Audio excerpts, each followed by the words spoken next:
All right, we got video of test 6B, practice test. The first one, I'm going to skip this. And what is probably the random selected household has at least 2 cell phones? So that plus that plus that plus that, boom, that's it.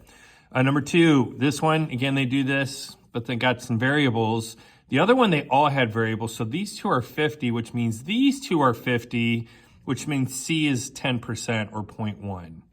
So then this one just, they only asked for C, so then that's just 0.1. You see, they didn't get super creative with their different versions, but it is at least a little bit different. Okay, this next one, again, if you had it written as a table, I think we could get this one right pretty easily. Also, I'm just going to show you this one too. We could just do 20,000, not 20. 20,000 times 0.6 plus 5,000 times 0.25, and then minus 12,000 times 0.15. If they just ask for the expected and they give it to you not in a table, it might just be easier to plug that in if you can remember. Or you can plug it into the table in the calculator. And again, remember, you got to make frequency list L2 to be able to get those numbers with the calculator. All right. Picking out of the lineup, another stab at one of these type of problems. So on this one, it says we roll a 10-sided die 12 times. So there's 12 trials. Again, see, they're trying to get us to get that one crossed up a little bit. And we want 4 successes in those 12 rolls. So 4 successes, 8 fails, success to the 4th power, fail to the 8th power, and then this NCR button, or button. There is an NCR button, but the NCR function, it's the trials and then the number of successes you want.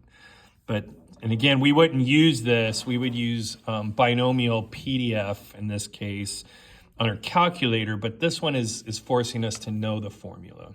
So there it is. So it's success to success rate to how many successes you want, failure rate to how many fails you want, and then the trials, these 2 are always the same, and 8 and 4 always adds up to 12. Anyway, I don't know. Other than that, you just have to try those a couple times, but there it is. All right, this next one. This one is if we're going to do the variance. Again, the variance is standard deviation squared. Okay, and if it's the sum of 2, it's sigma x plus sigma squared x plus sigma squared y. But this one, they have to be independent of each other. Now, we really don't acknowledge that each time, but there it is. And here's the deal. If you see the answer and then you see the answer and then it says, but if independent, that's probably it, okay?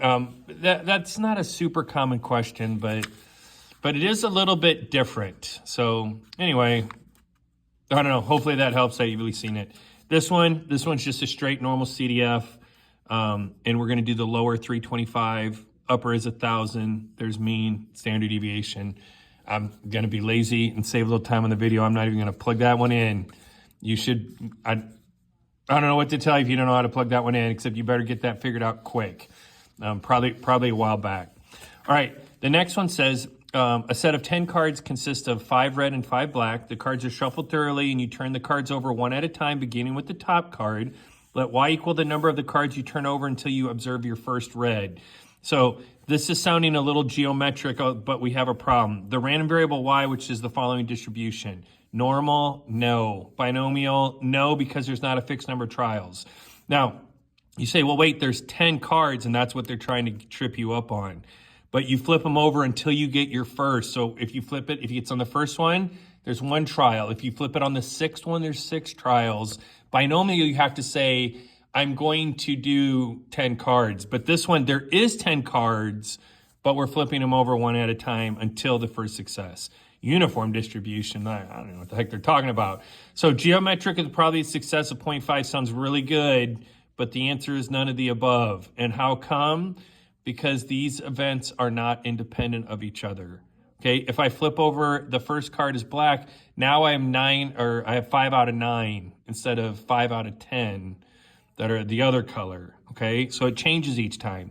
Now again, if it's reasonable to expect, I guess, if we were doing a whole bunch of trials, or the sample size, I'm sorry, not the whole bunch of trials. I'm sorry. If the sample size or the size that we're getting from is ridiculously large, then we can go ahead and accept that. Or we could do with replacement, but there's nothing about replacement in this game here.